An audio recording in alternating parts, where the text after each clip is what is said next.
And a bad morning to everybody out there. I'm going to hit share on MeWe, which is a platform I'm on now. We are live. This is Bad Morning News. This is the 15th of August 2018. That's a month. And also the 20th episode of this show.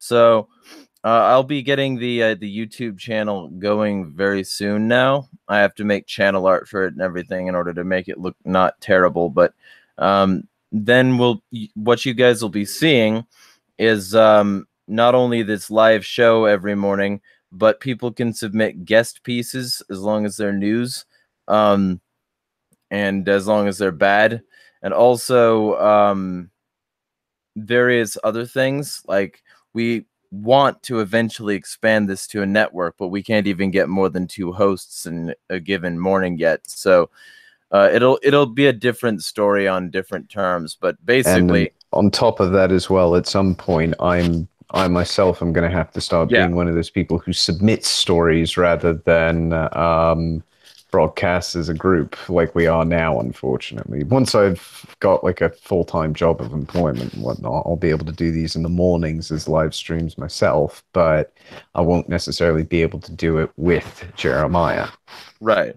So essentially, the reason I'm bringing that up is because what I'm going to do is I'm going to post that new channel, and people should be able to find all of the content at a new home that is more Bad Morning News oriented, so that you don't have to like get notifications for when I do a shit shooting Sunday or something like that, or a State Smash podcast. If you decide that you want to get these notifications. But anyway, housekeeping brought to you by Bad Morning News, or sorry, brought to you by. I didn't sleep well last night. I don't know if y'all can tell, but brought to you by Brave, the ad resistant, track resistant browsing experience. I use Brave. I use all these things that I'm bringing up here. So feel free to check that out. It's blocked so many ads for me that last time I checked, I think it was like a few thousand. And it's very, very handy for keeping your browsing experience what it was at the beginning, which was a way to connect with people rather than a way to connect with PepsiCo. So there's that. Also brought to you by the Cash App, dollar and Bitcoin wallet that comes with a Visa card, and Liberty mugs that you could use to piss off your coworkers while also consuming fluid. They have beer mugs now too, so if you decide you want that, then there's that. Now I'm going to throw it off to the less tired person here, and we're going to focus on tech and then a few possible solutions today. He's got one he's going to bring up. I've got a few. It should be a good show. Yeah, so let me find these links again quickly. Right. So let's start off with some of the bad stuff. I'm gonna kick it off, I think, with Facebook. So this is one of ones I picked off of Zero Hedge, which is a website I actually really quite enjoy reading in general. It's very good at cross-posting various content from other sources. But this was originally via Common Dreams, authored by a Jake Johnson, and was published on the 14th of August. Cooperate or die. In private meeting, top Facebook exec threatens news outlets. During a closed-door and off-the-record meeting last week, top Facebook executive Campbell Brown reportedly warned news publishers that refusal to cooperate with the tech behemoth's efforts to, quote, revitalize journalism will leave media outlets, quote, dying, quote, like in a hospice. Reported by The Australian under a headline which read, "Work with Facebook or die, Zuckerberg," the social media giant has insisted the comments were taken out of context, even as 5 individuals who attended the 4-hour meeting corroborated what Brown had stated. Mark doesn't care about publishers. This is a direct quote, by the way. but is giving me a lot of leeway and concessions to make these changes, Brown reportedly said, referring to Facebook CEO Mark Zuckerberg. We will help you revitalize journalism. In a few years, the reverse looks like I'll be holding hands with your dying business like in a hospice. As The Guardian reported on Monday, Facebook is vehemently denying the veracity of the comments, as reported by The Australian, referring to its own transcript of the meeting. However, Facebook is refusing to release its transcript and tape of the gathering. Brown warned the dire prospects for news outlets that don't get on board with a future in which corporate giants like Facebook are the arbiters of what is and isn't trustworthy news comes as progressives are raising alarm that Facebook's entrance into the world of journalism poses a major threat to non-corporate and left-wing news outlets. As Common Dreams reported in July, progressives' fears were partly confirmed after Facebook unveiled its first slate of news segments as part of its Facebook Watch initiative. While Facebook claims its initiative is part of an effort to combat misinformation, its first series of segments were dominated by such corporate outlets as Fox News and CNN. Reacting to Brown's reported assertions that Zuckerberg, quote, doesn't care about publishers, Judd Legum, who writes in Popular Information newsletter, argued anyone who doesn't care about news needs to understand Facebook as a fundamental threat. In addition to disputed quotes, there are also Facebook's actions, which are fully consistent with the quote Legum added. We desperately need to develop alternative delivery mechanisms to Facebook. So, yeah, basically, that's the end of the article. But, yeah, Facebook is effectively saying that without us, you are doomed. And to be quite frank, from a market perspective, I don't consider that analysis incorrect. Because print outlets are, and the mainstream media at the moment, due to their own malfeasance and lack of honest reporting, have created this hellscape for themselves where nobody trusts them and nobody wants to really rely on them anymore. So they're now reliant on other news sources such as YouTube or Facebook. And with Facebook basically going lockstep with those corporations, it's creating an interesting reality that is a bit dystopic, I think is the politest way of putting it. Yeah, well, and here's the other part to that. Like, Facebook, first off, anybody who doesn't know should look into Keyhole. They're a venture capital firm that's run still, I think, by the CIA. And they helped fund Facebook in its early days and have proceeded to, I think, fund several of Facebook's projects. And, you know, given that, I would assume that they would also have puppet agencies that are helping fund Facebook in other ways. But I'm not going to make that assertion yet, just say that it would make sense to me. And there's there's that component to it. Facebook is essentially a data mining platform for the CIA. And then there's the fact that Facebook is partially getting these institutions who were mainstream media to agree to do shows on their platform. And that's something I brought up the other day that pissed somebody off. That, yeah, you know, maybe like all these mainstream media outlets are dinosaurs and maybe they are fading, but they see how popular podcasts are, and they're getting podcasts and they're getting listeners on those podcasts, and they see how popular an online video show is, and they're getting an online video show and they're getting audiences. And so there's a possibility that they could still make a comeback and that they don't need Facebook very much at all. Yeah, there's a possibility, but they would also need to change a significant portion of their methodology in how they report news. Would they? I think that I'd say yes, because a lot of the news that they share or videos that they share on places like YouTube, the stuff that they've done on cable. So you could watch it live on TV or catch up online kind of thing. But well, right. When you take into consideration the viewing reductions within those channels, and the reduction in particular, it's for print media that I think would be the one to watch in particular. Things like The Guardian, New York Times, Washington Post, Wall Street Journal, all of the print-based solutions. Most of them are going now behind subscription paywalls to get revenue because they can't get it out of the advertising alone anymore. They don't have the viewership. That's why they've swapped to a subscription based model online more so than not, because they're finding without that, without people actually buying into their narrative, they can't make money. Well, I mean, vaguely, but they're also finding out how to manipulate that, and the social media companies are complicit.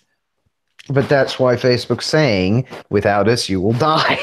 No, they've got Twitter. They've got Twitter's editorial team. Twitter is still even allowing Alex Jones on the platform, and that hasn't reduced users there.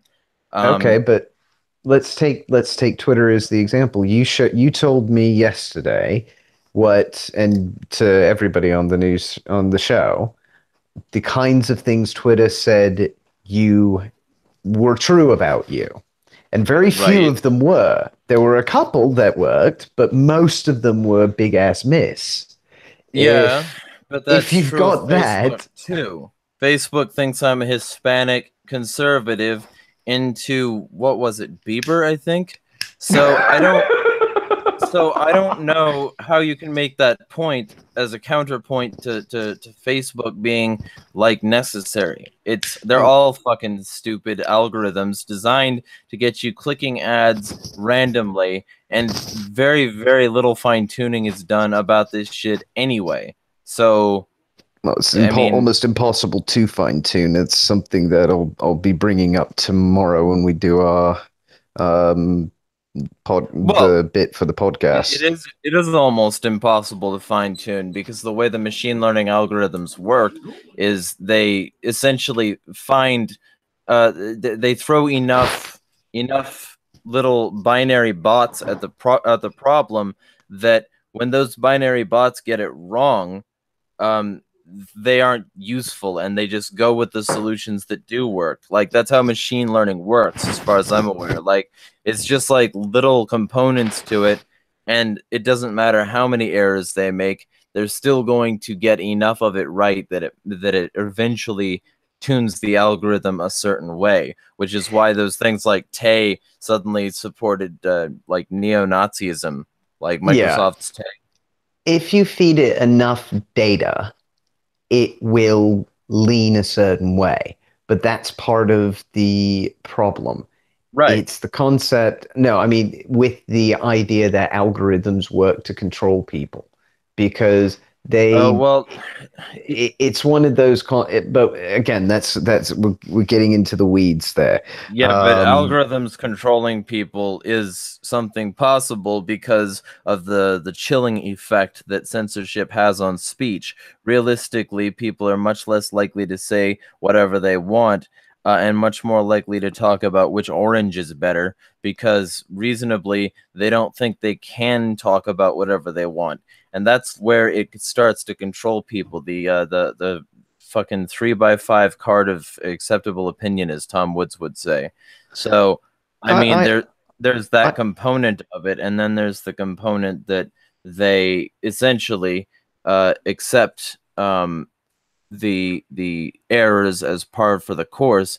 But then when they do come out with a set of machines that have learned properly, those machines are very effective, and all they have to do is turn them off or on to silence certain people. That's why sometimes on Twitter, for instance, I have lost huge amounts of followers all at once because of a bot that purged them. And they say that that's to prevent spam, but a lot of the people that were taken off my followers list were like, "What the fuck?" And they were actual people. So yeah. yeah, it is a suppression, it is censorship, and it can be used to control. And not to mention the fact that these algorithms can also see enough about you to give you the corporate bullshit that sells to you. If they didn't, these corporations would not be serving them ads. I agree with you on the corporate buying selling thing, but to a large extent, and this is from experience. Okay. Corporations are trying to put their advertising in front of people they have done a lot of analysis on to identify as potential customers, more so than any random Tom, Dick, and Harry. They want people with an intent to buy and the means to buy as well, whatever product Okay. they're selling. And that requirement basically is the only requirement. It's not, they may be trying to reach a particular market to then increase sales and see if their advertising campaign is likely to do so or increase favorability with their brand. But that kind of concept is usually to repair reputational damage that they've suffered, and it's very hard to fix trust in old customers. So you have to then fix any reputational issues with potential new customers. That's the reason for branding. But again, I'll get into that in particular on Yeah, um, tomorrow. tomorrow in the on the evening session that we're planning to do. Yeah. And But for yeah, plug everybody for tomorrow though, guys. for everybody who doesn't know, this channel has a podcast that I will be making an actual podcast very soon. And it's called State Smash Podcast. I interview people who have an idea on how to reduce or end the state. And I interview people who have something against the state. And Daniel has been in marketing for 3 different agencies for 10 years. So it'll be interesting to talk to him tomorrow. But just to get back into it, um, do you have anything else on fucking algorithms specifically? This is low sleep. Yeah, Um, it's all right, mate. I think the best thing to tie into would be some of the things. So some algorithms require certain pieces of information all the time, for example. And one of those, a lot of those algorithms belong to companies like Google because they're heavily reliant on using that data to help verify the best options for their advertising network to place in front of you. They need to know where you are so their location systems within their ad networks actually fucking work. And for the most part, without that location data, they're a bit stuffed for targeted advertising at a local level. Most companies are. An IP does not do a very good job of identifying where you live specifically. It's quite a weak tool. It's better at identifying the nearest server to where you are or where you've basically gone into. And if you've got a VPN, obviously it's almost impossible. So they need that lovely, lovely GPS data to make it work. And BBC News, again, 14th of August, came out with this. Google tracks users who turn off location history. Google records user locations even when they have asked it not to, a report from the Associated Press has suggested. The issue could affect up to 2 billion Android and Apple devices which use Google for Maps search. The study, verified by the researchers at Princeton University, has angered US lawmakers. Google said in response that it provides clear description of its tools and how to turn them off. The study found that users' whereabouts are being recorded even when location history has been disabled. For example, Google stores a snapshot of where you are when you open the Maps app. Automatic weather updates on Android phones pinpoint roughly where a user is, and searches that have nothing to do with the location pinpoint precise longitude and latitude of users. Pretty sneaky. To illustrate the effect of these location markers, AP created a visual map to show the movements of Princeton researcher Gwyneth Akar, who was using an Android phone with the location history turned off. The map shows his train commute around New York, as well as visits to the High Lane Park, Chelsea Market, Hell's Kitchen, Central Park, and Harlem. It also revealed his home address. To stop Google saving these location markers, users have to turn off another setting called Web and App Activity, which is enabled by default and which does not mention location data. Disabling this prevents Google storing information generated by searches and other activities which can limit the effectiveness of its digital assistant. Quote, you would think that telling Google that you didn't want your location to be tracked by disabling an option called location history would stop the internet giant from storing data about your location, writes security researcher Graham Cluey on his blog. It seems pretty sneaky to me that Google continues to store location data unless you disable both location history and web and app activity. In response, Google told AP there are a number of different ways that Google may use location to improve people's experiences, including location history, web and app activity, and through device level location services. We provide clear descriptions of these tools and robust controls so people can turn them on or off and delete their histories at any time. Now, there's more. There's a little bit more to this article, but I think I'm going to stop there because it digs into like things like GDPR and all sorts of stuff. So they're going to get sued.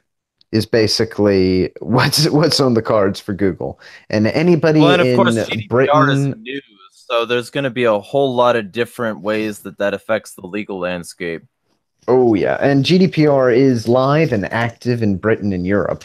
And Oh, by as the a way, why don't you result, go over that? What that oh, generally? all right. So, okay, to try and make this as simple as possible, before GDPR, the idea of a website was it's private property owned by the publisher of the website. Therefore, if you visit it, you are agreeing to abide by its terms de facto. And therefore, they can collect whatever data they desire from you when you use their site. And this was what the cookie consent form was, and everything else is as long as you consent to cookies being put on your machine by this website, you are consenting to their terms and conditions and everything else. This was the cookie consent idea. That still exists. However, on top of that, to deal with third party tracking, because the publisher then has the right to sell that data on to whomever they want, to deal with third parties' use of that data, they decided to make your data owned by you. Now, this conceptually creates a bit of a quandary because everybody based their ideas on you have to opt out from tracking in order to not be tracked. Now you have to opt in to be tracked. And when that happened was around in May, and people might remember suddenly logging onto websites they'd visited year in, year out, and suddenly having to update all of their policies. There were a load of memes that went on about it for about a week, and then it sort of died off. Well, that was what GDPR was. That was the US and the rest of the world trying to deal with this new law in some way. Now, the fallout of this so far has been this. Publishers in the US, and there are quite a few of them, particularly any local newspapers, have categorically banned access to anybody in Europe, including the UK, over GDPR. So you cannot get those news articles in Britain unless you VPN to the US. There's no way of doing it. They're just blanket banned that entire set of location identities.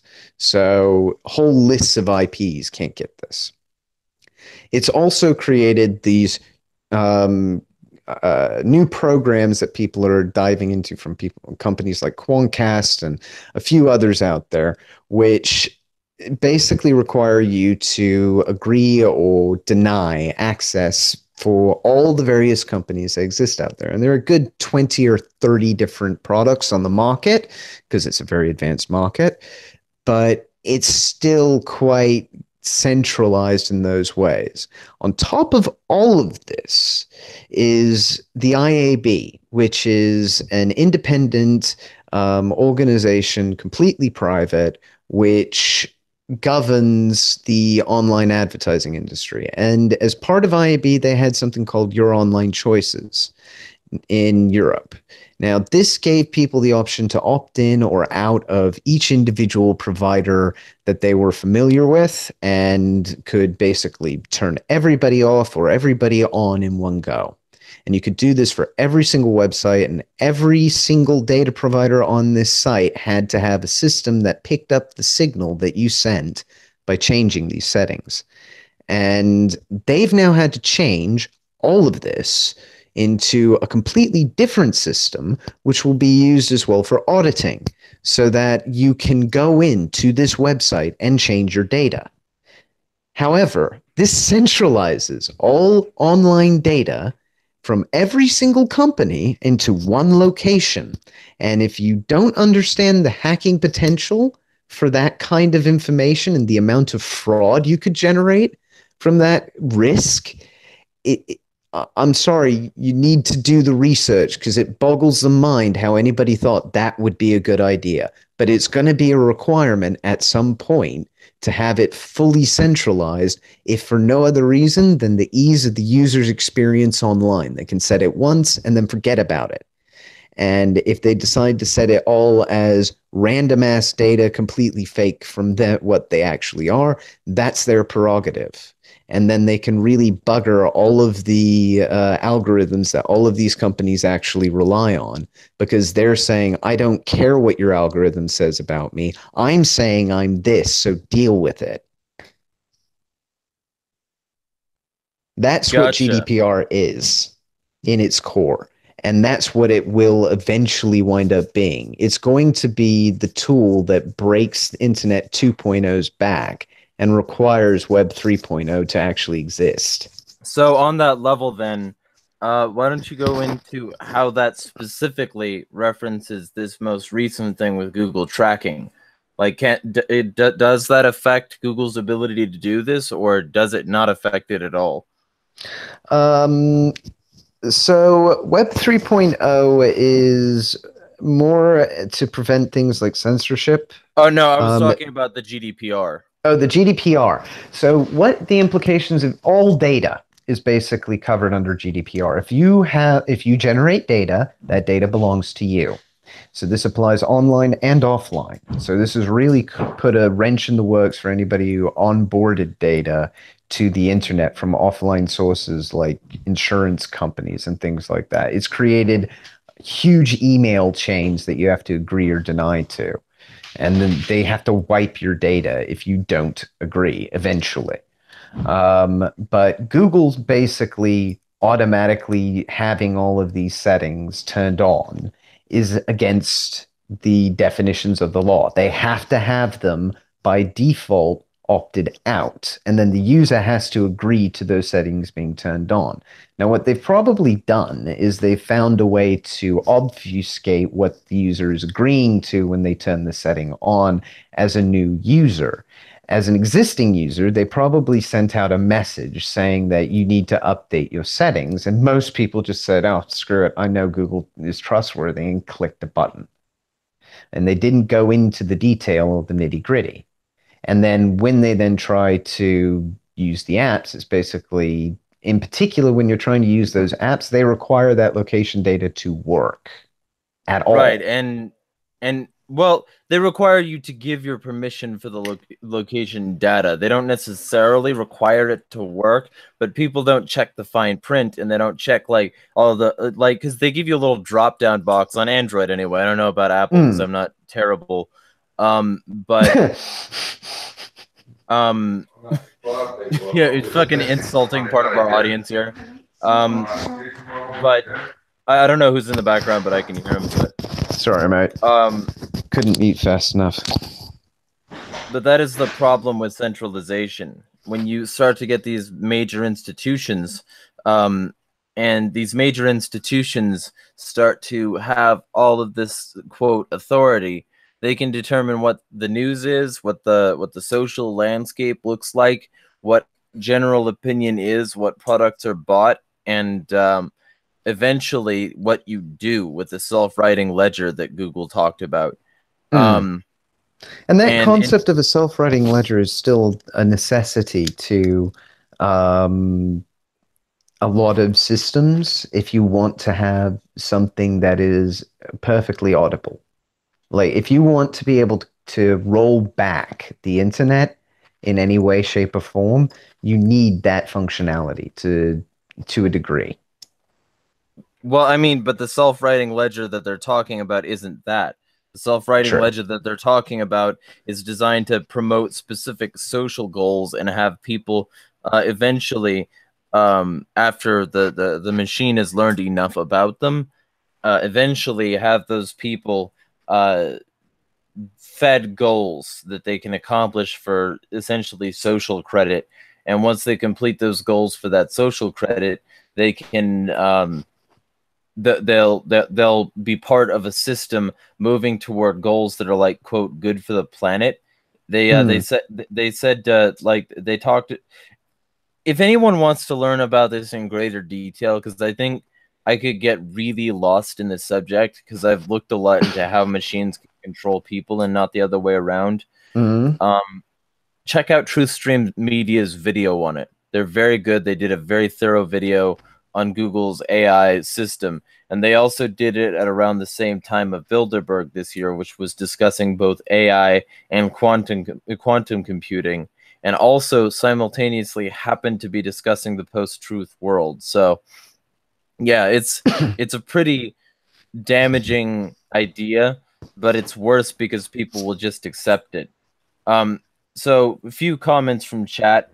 Um, we got Danielle saying, "Incredible that I've lived this long without Facebook." Yeah, and I'm only on Facebook honestly at this point because I know too many people over there. But if Hmm. I'd have known what I know now about it, that it's the CIA front, I might never have joined it. You know, even in high school, I hated the CIA. And that was back when I was a Bush supporting neocon. So, um, the information war says groups and network take a lot of work to get off the ground for sure.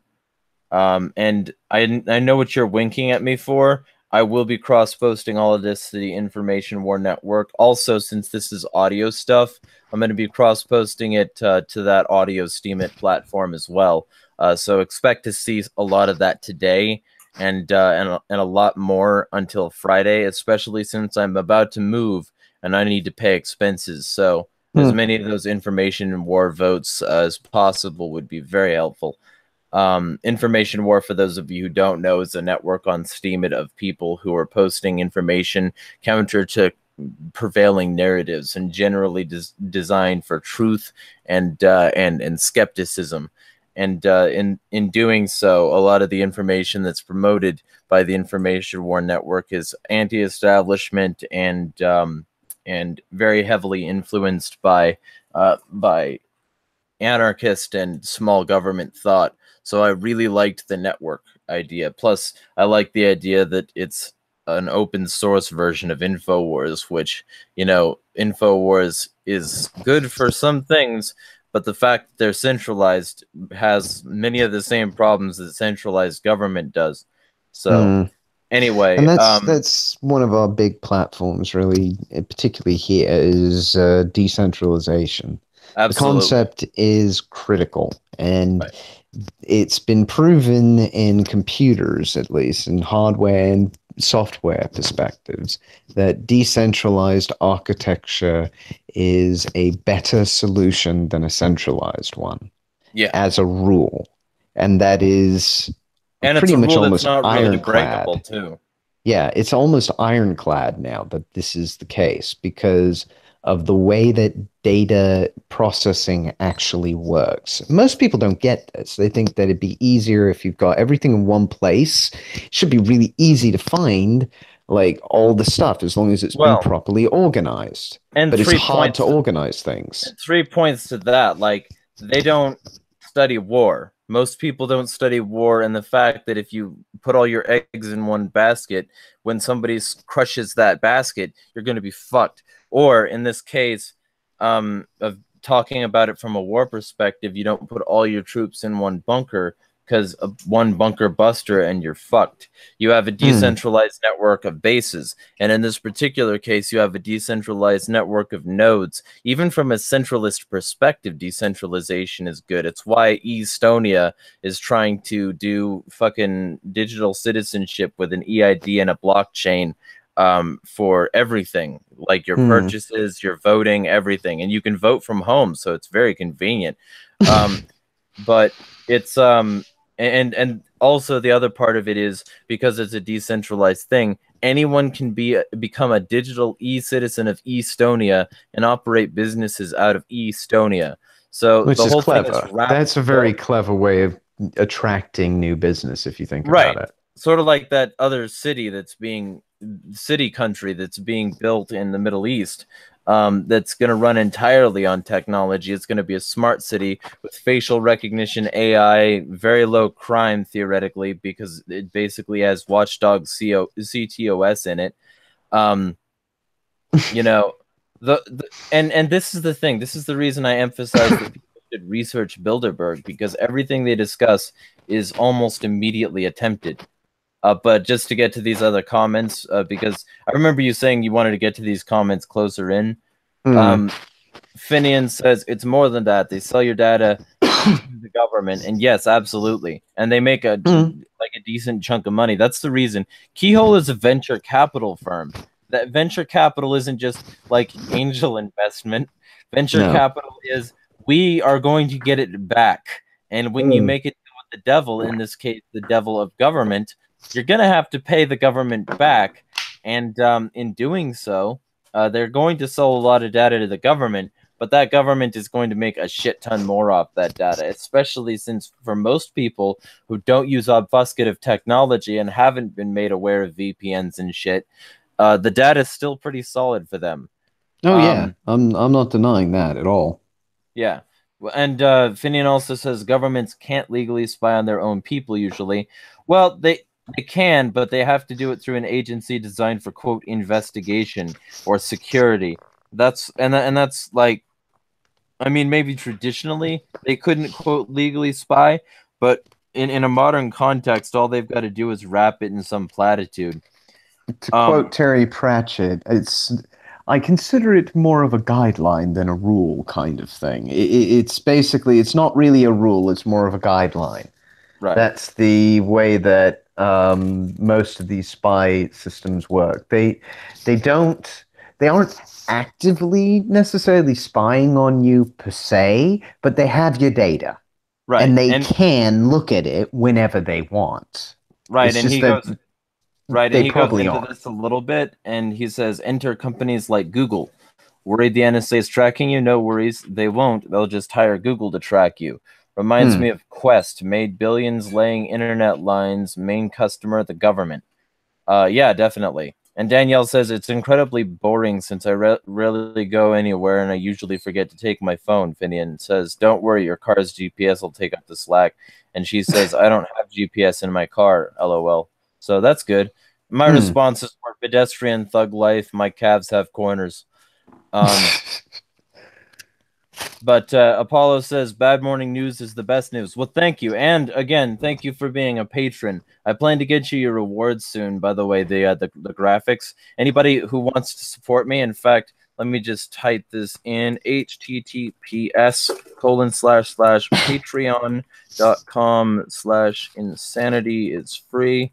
You can support the show by going there and becoming a patron. If less than 1% of my total audience in terms of numbers donated $1 a month, I'd have enough income to put this on rails. So consider doing that. Fucking Camp says ZeroNet for the win. Absolutely. Fuck yeah, ZeroNet. ZeroNet is one of the initial components and one of the most easily accessible components of Web 3.0. Everybody get on ZeroNet. Do it. I I'll have don't to have look my this one up. I don't have my site set up because I don't have a big enough hard drive to justify having like my site constantly updating from it. But what you do is you set up your site from your own files, and it's peer to peer, and it's encrypted, and people don't go to your site and like download little elements of it to eventually have faster downloads. What they do is they download your entire site, and they can choose to save a copy to their computer. And what that means is that if you want your site out there to not be censored, if you want to be able to get a message out there that the government cannot stop, get ZeroNet. Please get ZeroNet. Everybody get ZeroNet, especially if you're in a country that bars you from speech. Get fucking ZeroNet. ZeroNet Is is it awesome. is it using that protocol that I looked up today? I don't think so. No, I think that's a different protocol and it's new, especially since ZeroNet is available for fucking Windows, which that's dumb that it isn't. But I think I'm that's hoping just it's because coming soon, but it's bleeding edge, mate. It's open source, and put it this way, yeah, open source developers don't like Windows as a rule. yeah. They Well, prefer Mac and Linux. open source developers also probably just had Mac and Linux and wanted to develop it on their computers without getting new ones. But either way, Finian That too. says governments own and control the internet. Basically, gets back to what we've talked about before. We need at least community-based standalone networks. Yeah, agreed. Yeah, mesh is great too because that's like web, some much later number point oh. Apollo says, I didn't delete my FB, I just wiped it clean. That's a reasonable choice, especially since you can still communicate by message. Can I make a recommendation, Apollo? Now that you've wiped it clean, Fuck with them. fuck with them. Set all your settings to something completely different. Make yourself a little old-aged Chinese woman if you have to. Yeah, and that'll fuck with their ability to collect information on everyone. Um, Gregory Spillane says, "You're awesome, man. We have your back 100%. Thank you." And I hope that everybody here knows that I appreciate the audience because without you, this show is nothing. Finian says, "I haven't been on Facebook for 6 months. Already sick of it." He also says, "quote free city states or free trade zones." Absolutely, that's what Estonia is claiming to be, and this smart city bullshit. Finian says, I just don't want to live in a city, not sustainable if things get bad. I agree, but I have to go to the city if I'm going to try and ideologically wake people up, which is why I might be moving to Portland soon because there's apparently a significant anarchist presence there, and I have an anarchist business I want to start. Cue the screeching rees from the hardcore anarcho-communists. Danielle says, it sounds like my vision of a village-based world. That'd be cool. I don't see it happening, though. I see that humans are probably, I mean, maybe at some point in a few centuries, because really right now everything's trended toward urban and urban sprawl. And while that's massively unsustainable economically speaking, it's going to be very hard to reverse it in a short period of time. So I agree that that'd be nice, but it's unlikely to happen in our lifetime. I mean, and I think you probably already know that. I'm probably just saying that for the audience, but Paulo says, I remember when Bilderberg was underground. Now they're open about it. Where are the damn riots? Where are the damn Well, the damn riots are paid for by the Rothschilds for right wingers, and Kochs and all those people for right wingers, and by Soros for the left wingers. And neither of them are about what really matters, like Bilderberg, because like Bilderberg is controlling the situation. So, I mean, if you want the riots against Bilderberg, it's going to be a lot harder than that. And let me see. Finian says, in the USA, a quote U.S. person cannot have info collected on them for most agencies. Trust me. And he's an info analyst, so he could be right about that. Maybe we should discuss that briefly in the beginning of the episode on security this Sunday. I know you're going to be there, Finian, so it'd be probably very interesting to get that. The analysts would get in a shit ton of trouble if they do. But I mean, of course, they found out that they were doing that and like love int and shit, and those analysts didn't get fired. So, like the Snowden story thing. So, any else that says free forest trade zone? I'm not sure what that was applying to because I'm fucking back on comments. He says, I'm at $20 a month. May drop a couple other people I support to raise yours. Well, thank you in advance if you do. Danielle says, didn't they wreck that with the Flynn Fiasco? Why don't we know who unmasked him and everyone else yet? I don't We specifically do. know. We know Okay, who did good. it. Loretta You can Lynch did respond to that. it. It was the only one who had the ones who had the authority to unmask would have been the attorney general or the president.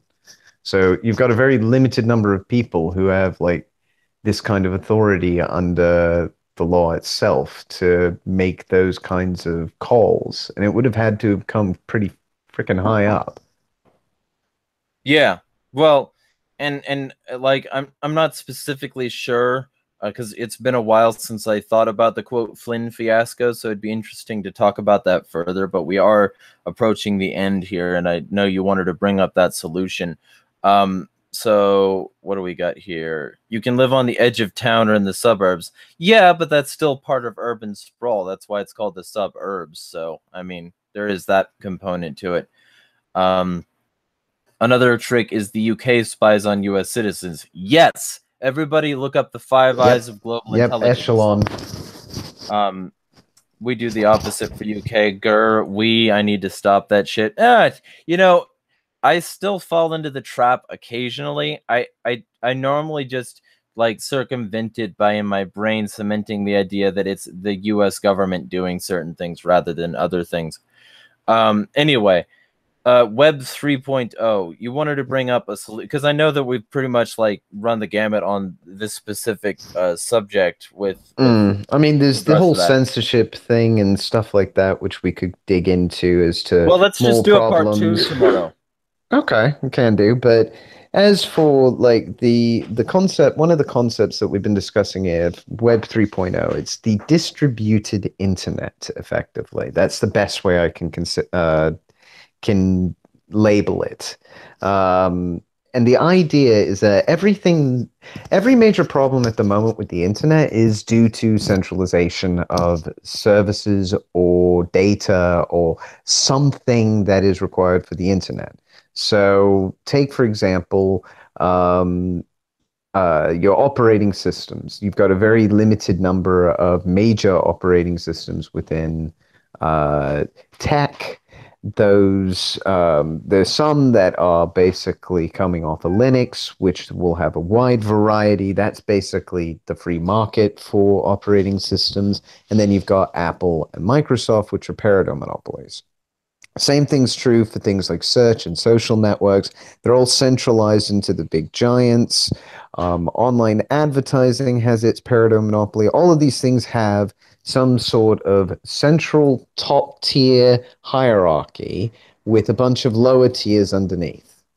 Now, this is something that is quite natural, but it's also highly inefficient in a lot of ways because if you centralize it all in one place, it's less secure. If it goes down, it goes down for absolutely everybody. If you destroy a major node, either due to something like a Carrington event or something more aggressively done, not natural, like an EMP, you would be able to take out huge chunks of the internet for quite some time.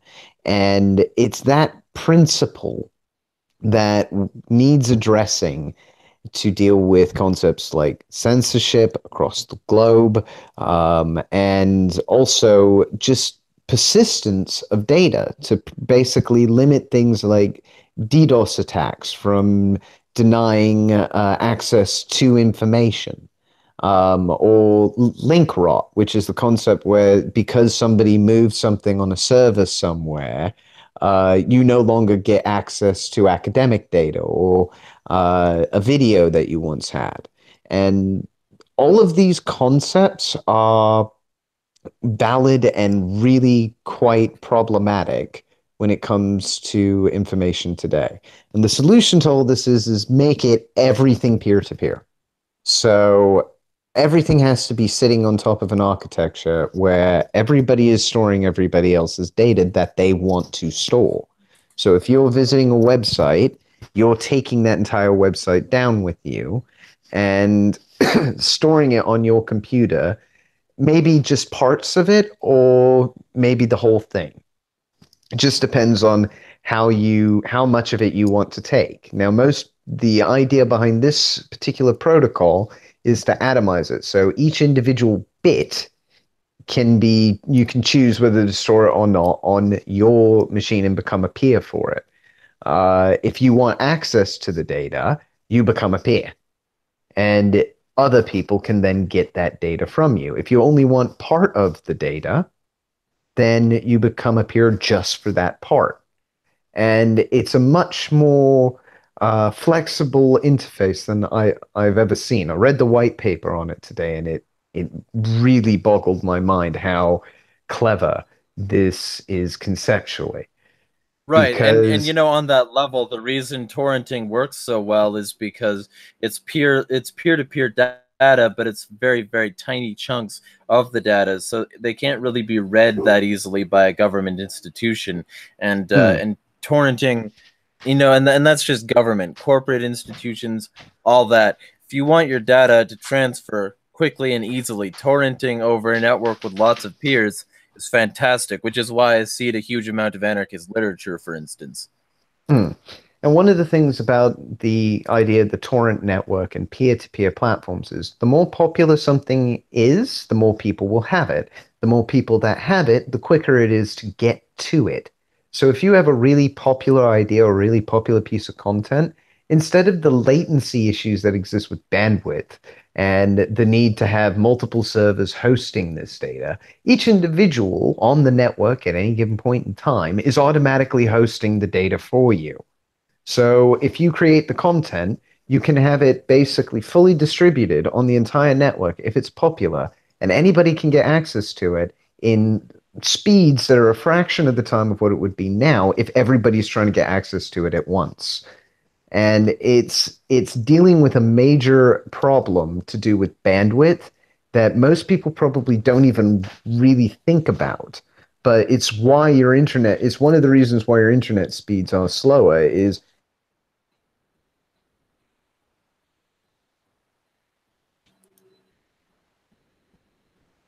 in general. Now, there's a lot of capacity now, so most people don't see that loss of speed unless something bad is happening as well.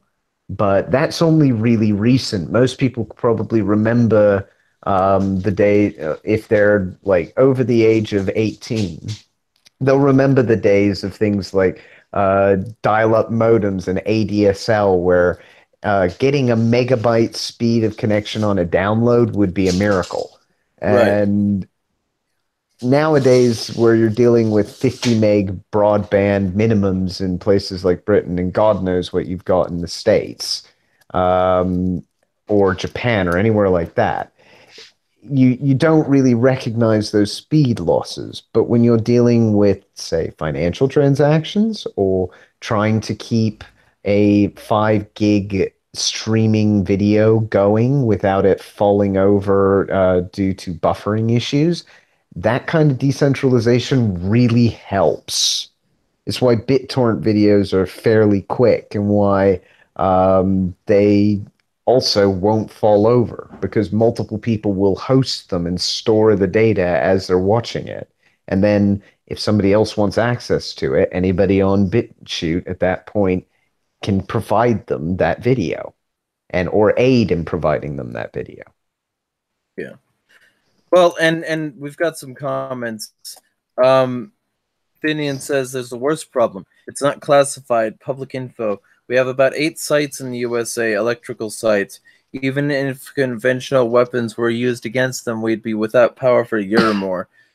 Need something like Steemit then to have a global blockchain that is connected to by multiple domain named sites. No way to remove the data or lose it unless the entire planet goes up in fire. Just He, put he Steam he it on a also said P2P network.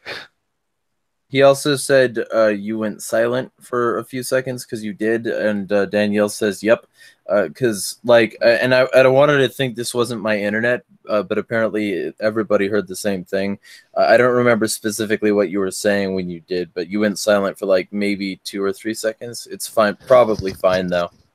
Okay, it was Um, probably just some sort of delay on my side, unfortunately. yeah. Again, not everything is going to be due to somebody trying to censor me. It's more likely that because I'm in another country, there's going to be some latency and some loss just Yeah. on the signal itself. Although what wouldn't surprise me is if we later find out that Google has a deprioritized network strength thing for accounts that appear to be discussing subjects they don't like. But either way, There's a um, possibility for anything, mate. They can always, they have a bandwidth yeah, capability for throttling. So yeah, there is that I, option too. I'm not saying that I know it. I'm just saying that I'm assuming this is the case because I might do something like that if I were running the company. But It's a possibility. I would say that that would cause a lot of packet conflicts and be a technical nightmare for a lot of people, but it's possible. I'm not going to deny that. yeah, well, It's just also a Finian headache. says torrent. Finian says torrent and peer-to-peer also has another problem: pedo stuff. I don't want other people's data on my computers to avoid that potential setup. And I agree, Ah, but my response that's to him,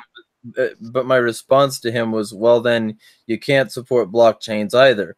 Always a possibility of bad actors who are uploading information to those blockchains that you don't want on your PC. So also when it comes to the P2P solutions like the DAT project that's going on, which is a new protocol that, that's just one um, peer to one yeah, and peer. this is just one. This is just one cons. No, this is a peer to peer, not one peer one P to one P. It's a P to I P. didn't think it was decentralized. I thought it was a Dropbox. No, it's decentralized. Because It's a totally decentralized protocol. that's what they said. They said it was like a Dropbox.